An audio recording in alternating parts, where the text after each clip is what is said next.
दोस्तों नमस्कार, स्वागत है परीक्षा खबरी में। इन क्लासों को आप डेली ज़रूर देखिए। 5 से 6 मिनट अगर नहीं दे पाते हैं तो इसका मतलब है कि आप सीरियस नहीं अपनी परीक्षा के प्रति। बाकी सब चीज़ें चलती रहेंगी, लेकिन करंट अफेयर्स डेली तैयार नहीं करेंगे तो फिर एग्ज़ाम में जो कंपटीशन का स्तर है वो फेस नहीं कर पाएंगे आप।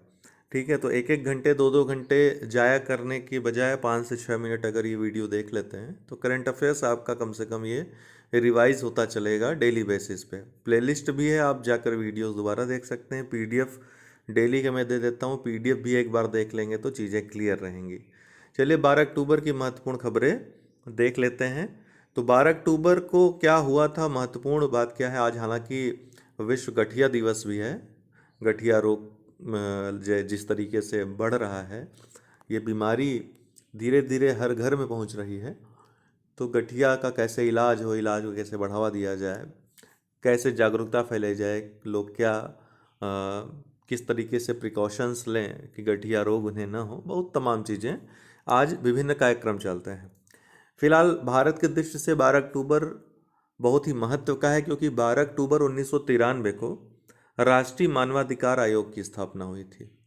इसके लिए राष्ट्रीय मानवाधिकार अधिनियम लाया गया। यह एक विधिक संस्था है, ध्यान रखिएगा। पूछता है कि कैसी संस्था है, संवैधानिक है, वैधानिक है, क्या है।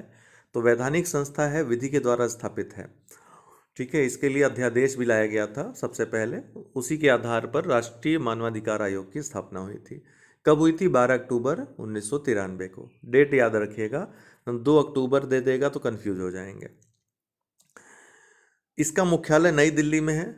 इसके पहले अध्यक्ष न्यायमूर्ति रंगनाथ मिश्रा थे। हाल ही में इसमें काफ़ी बदलाव हुए। 2019 में एक संशोधन अधिनियम के द्वारा इसमें बदलाव किए गए। बदलाव क्या किए गए, आइए चर्चा कर लेते हैं। देखिए, इनकी जो नियुक्ति करता है राष्ट्रीय मानवाधिकार आयोग की और इसके सदस्यों अध्यक्ष की, राष्ट्रपति के द्वारा की जाती है नियुक्ति।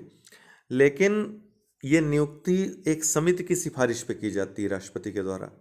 उस समिति में प्रधानमंत्री के अलावा लोकसभा के स्पीकर, लोकसभा उपाध्यक्ष, राज्यसभा के उपसभापति, गृह मंत्री, दोनों सदनों के विपक्ष के नेता, ये उस समिति के सदस्य रहते हैं। इस समिति की सिफारिश पर राष्ट्रपति के द्वारा इसके अध्यक्ष और सदस्यों की नियुक्ति की जाती है। इसमें एक अध्यक्ष के अलावा 6 सदस्य होते हैं, ध्यान रखिएगा। पहले 5 वर्ष या 70 वर्ष कार्यकाल था जो पहले पूर्ण हो, लेकिन 2019 में ये व्यवस्था बदल दी गई।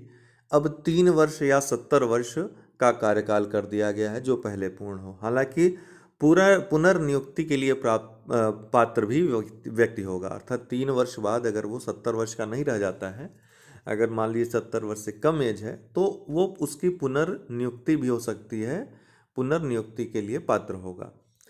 इसके अलावा राष्ट्रपति के प्रसाद पर्यंत कार्यकर्ता, अर्थात इसको हटाने की कोई अलग से व्यवस्था नहीं है। राष्ट्रपति जब चाहे इसको हटा सकता है। तो ये राष्ट्रपति के प्रसाद पर्यंत कार्यकर्ता है। इतनी चीज़ें आपको याद रखनी है। ठीक है, और इसमें जो है एक और जो नई चीज़ जोड़ी गई, जो नोट में मैंने लिखी है, कि पहले अध्यक्ष जो होता था सेवानिवृत्त CJI, chief justice of India, supreme court के जो मुख्य न्यायाधीश सेवानिवृत्त होते थे वही अध्यक्ष हो सकते थे। लेकिन 2019 से ये व्यवस्था बदल दी गई। अब कोई भी सुप्रीम कोर्ट का पूर्व न्यायाधीश इसका अध्यक्ष हो सकता है। ठीक है, इजराइल ने अभी हाल ही में किस देश के साथ समुद्री विवाद पर ऐतिहासिक समझौता किया है? तो लेबनान के साथ किया है। लेबनान के साथ इजराइल का यह पहला बड़ा समझौता है। प्रश्न आ सकता है। 11 अक्टूबर का दिन इसलिए महत्वपूर्ण है भारत की दृष्टि से, क्योंकि भारत ने एक बड़ा आयोजन किया है फीफा अंडर 17 महिला विश्व कप का।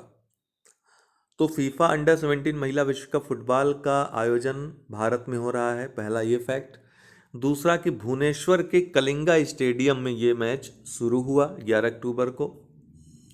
कुल 16 टीमें इसमें हिस्सा ले रही हैं। भुवनेश्वर के अलावा अन्य 2 स्थानों पर खेला जाएगा, मुंबई और गोवा में। तो मुंबई के DY पाटिल स्टेडियम में और गोवा के PJN स्टेडियम में भी ये संपन्न होगा। प्रश्न कैसा भी बना सकता है कि इसके सारे मैच कलिंगा स्टेडियम में भुवनेश्वर में हुए, आप जो जोश में मार दोगे, लेकिन गलत हो जाएगा। तो प्रश्न की और धाराएं जो हैं उनको भी पढ़ने की आवश्यकता है। नई दिल्ली, नितिन गडकरी ने लॉन्च की भारत की पहली फ्लेक्स फ्यूल कार। ये जापान की टोयोटा कंपनी का एक पायलट प्रोजेक्ट चल रहा है। नितिन गडकरी ने नई दिल्ली में इसको लॉन्च किया है। फ्लेक्स फ्यूल जो इथेनॉल से चलने वाली कार होगी। इथेनॉल अन्य ईंधनों पेट्रोल डीजल की तुलना में काफ़ी वहनीय है और काफ़ी सस्ता है, टिकाऊ है और पर्यावरण के लिए काफ़ी अनुकूल भी है। तो इथेनॉल को अगर भविष्य में बढ़ावा देना है, भारत सरकार की जैसी योजना है, तो निश्चित रूप से जो पेट्रोल डीजल की किल्लत है और इसमें महंगाई है, उससे काबू पाया जा सकेगा, देश उस पर काबू पा सकेगा और किसानों को भी काफ़ी इससे लाभ होगा, क्योंकि इथेनॉल जो निर्माण होता है अक्सर कृषि अपशिष्टों से ही होता है। ठीक है, तो कृषि को बढ़ावा भी मिलेगा, उन्नत कृषि को, और किसानों के लिए ये फायदेमंद भी होगा, उनके लिए फायदे का भी सौदा होगा और देश का भी इससे आर्थिक विकास होगा।